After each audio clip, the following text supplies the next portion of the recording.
May balat kayo dyan. May balat.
Kapag ka nagstay ako,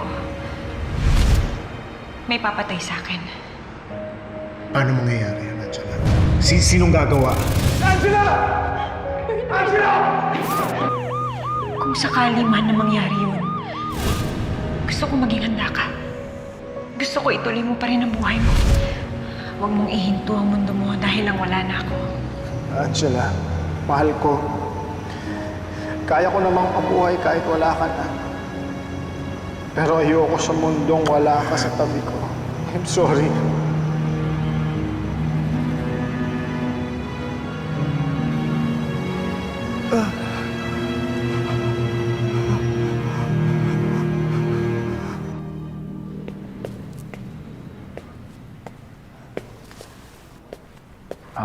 Aling Hilda, narinig ko yung nangyari kay Angela, condolence ho ha.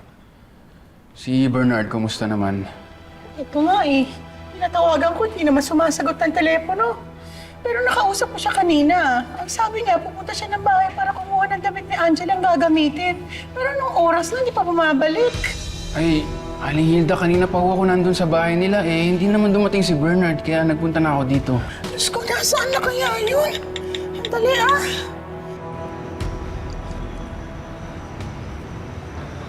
Sir, cellphone nyo naiwan. Sir! Sir, nagre-ring.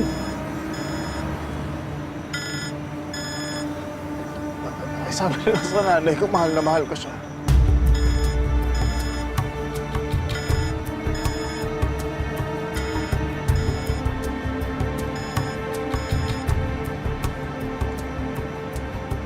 Hello, Bernard! Nasaan ka ba? Hello? Hello, sino to? Bakit hawak mo telepono ng anak ko? Pinasagot lang po na sir to. Pinapasabi niya po na mahal ka niya daw. Ha? Ano sinasabi mo dyan? Ibigay mo yung telepono sa anak ko. Kausapin ko siya. Bernard, sagutin mo ako! Ibigay mo yung phone! Bernard!